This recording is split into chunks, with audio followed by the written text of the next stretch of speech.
함경도 변방의 만석군 김대감 댁에는 칠복이라 불리는 머슴이 있었다.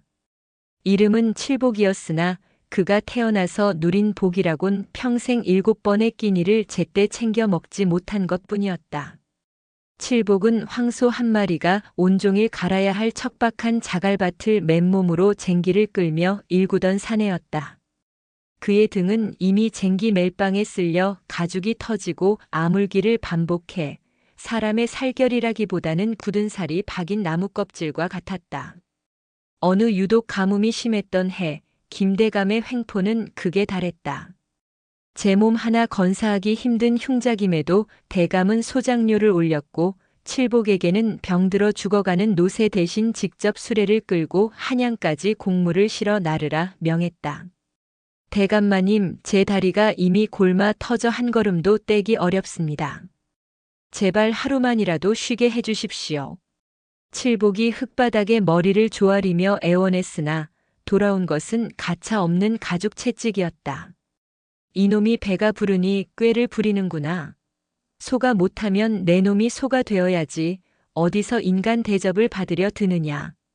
김대감의 발길질에 진창 속에 처박힌 칠복의 눈에 헛간 한 구석에서 거친 숨을 몰아쉬며 죽어가던 늙은 황소 누렁이가 들어왔다.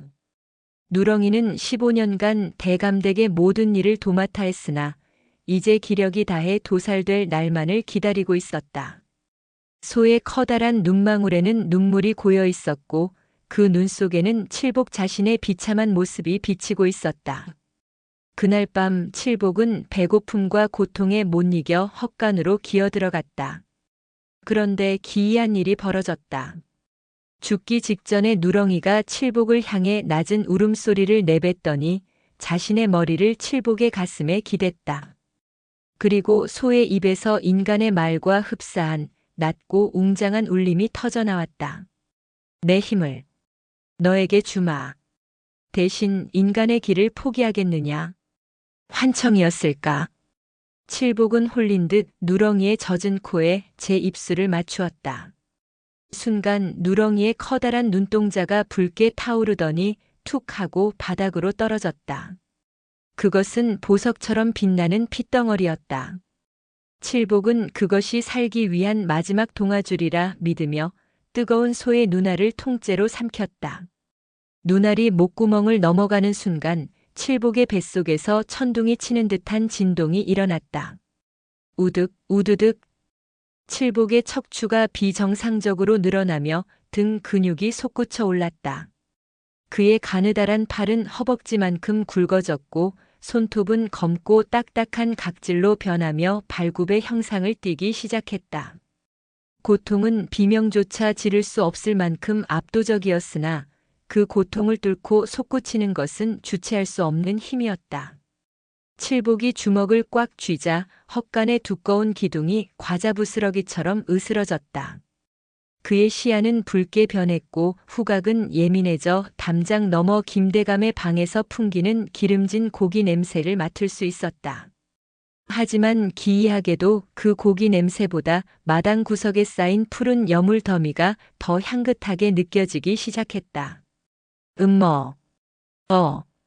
칠복이 말을 하려 입을 벌렸으나 터져나온 것은 짐승의 포효였다. 그의 입안에서는 뾰족한 앞니들이 빠지고 평평하고 단단한 어금니들이 솟아났다. 턱관절은 좌우로 크게 움직이며 무언가를 씹기에 최적화된 형태로 뒤틀렸다. 무엇보다 끔찍한 것은 그의 피부였다.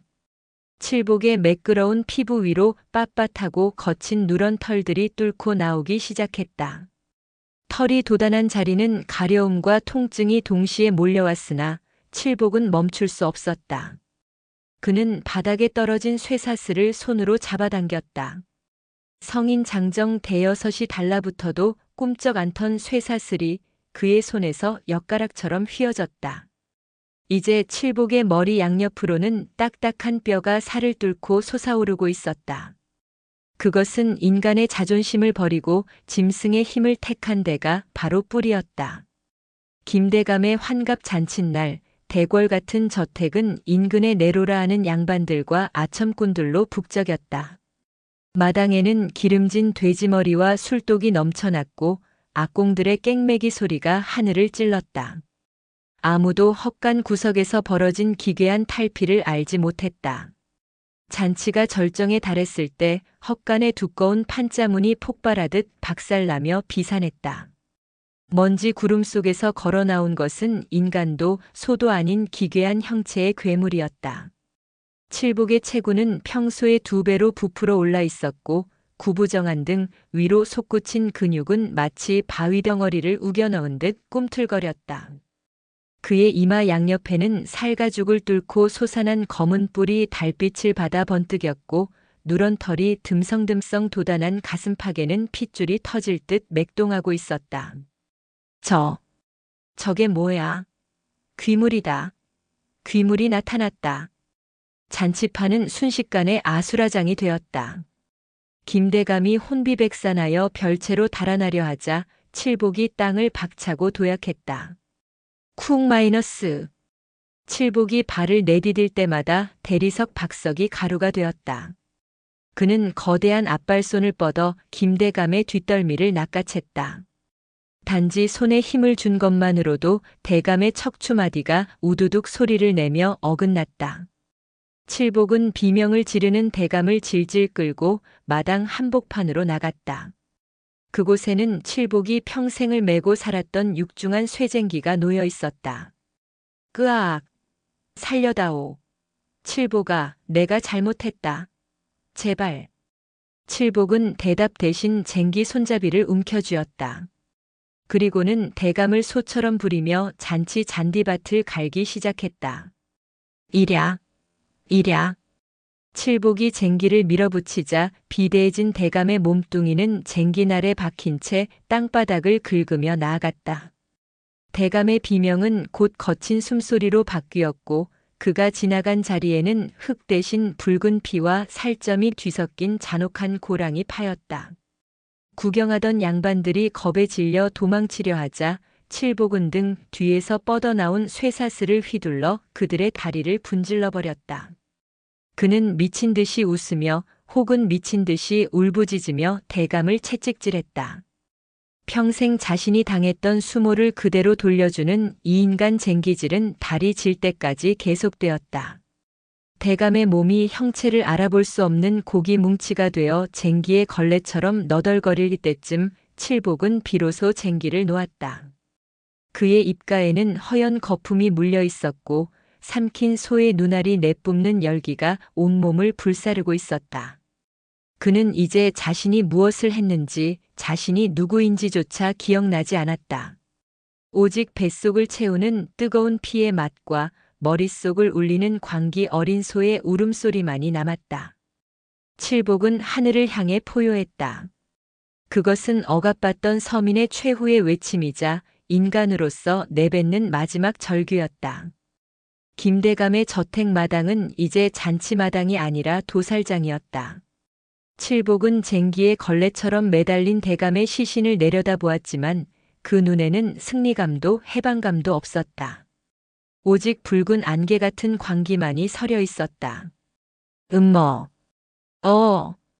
칠복이 다시 한번 포효했을 때 그의 몸은 2차 변이를 일으켰다. 삼켰던 소의 눈알이 그의 심장을 완전히 장악하자 칠복의 척추가 90도로 꺾이며 강제로 사족보행의 형태로 뒤틀렸다. 인간의 직립을 지탱하던 뼈마디가 어긋나고 재조립되는 고통에 칠복은 바닥을 뒹굴며 머리를 박석에 찧었다. 그의 손가락들은 이제 완전히 하나로 뭉쳐져 단단하고 갈라진 소발굽으로 변했다.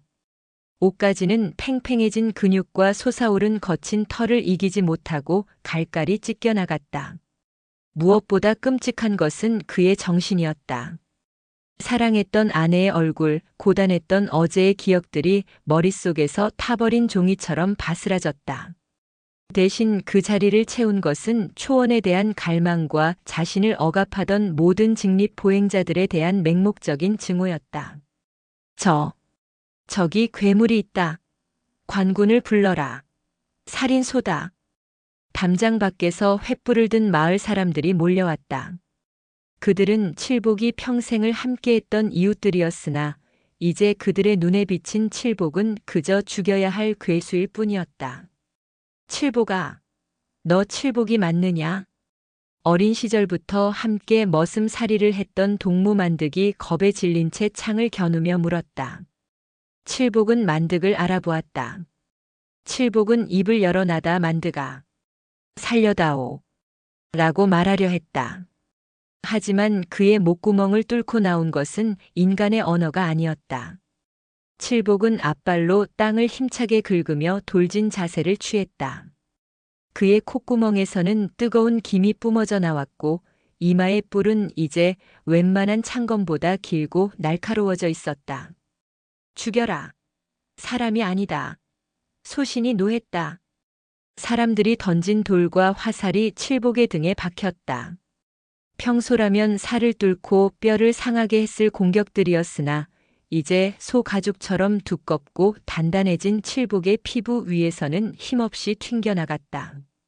칠복은 고통을 느낄수록 더 강해졌다. 그는 옆에 있던 육중한 연자방아 돌을 머리로 들이받아 박살냈고 그 파편이 튀어 몰려오던 사람들을 덮쳤다. 마당은 다시 한번 비명으로 가득 찼다. 칠복은 눈물을 흘리고 있었다. 그의 붉은 소눈에서 굵은 눈물이 뺨을 타고 흘러내렸지만 그의 다리는 이미 다음 사냥감을 향해 근육을 팽창시키고 있었다. 인간의 영혼이 짐승의 육체라는 감옥에 갇혀 제 손으로 이웃들을 도륙하는 광경을 지켜봐야만 하는 잔혹한 형벌이 시작된 것이다. 관군들의 횃불이 숲을 붉게 태우며 칠복을 조여왔다. 수백 발의 화살이 비처럼 쏟아졌고 등에 꽂힌 화살깃들이 마치 흉측한 가시 돋친 날개처럼 흔들렸다. 칠복은 이제 더 이상 고통을 느끼지 못했다. 소의 눈알이 내뿜는 열기가 그의 뇌를 완전히 태워버렸고 가슴 속에는 오직 본능적인 고향으로의 회귀만이 남았다. 그가 향한 곳은 마을 뒷산 가장 깊은 곳, 평생 김대감의 밭을 갈며 올려다보았던 거대한 절벽 아래 동굴이었다. 칠복은 피칠갑이 된 발굽으로 바위산을 타고 올랐다. 뒤를 쫓던 군관들이 그 기괴한 속도와 힘에 질려 추격을 멈췄다. 저것은 사람이 아니다. 산신이 노해 짐승의 탈을 쓴 악귀다. 동굴 깊숙한 곳, 축축한 이끼와 차가운 정적이 감도는 어둠 속에 도달해서야 칠복은 멈췄다. 그는 마지막으로 남은 인간의 이성을 쥐어짜 제 손을 내려다보았다. 아니, 그것은 이제 손이 아니었다. 굳은 살이 박인 거대한 발굽이었고 온몸은 누런 털과 마른 피로 뒤덮여 있었다. 칠복은 소리내어 울고 싶었으나 목구멍에서는 오직 낮은 음모. 소리만이 진동하며 동굴을 울릴 뿐이었다.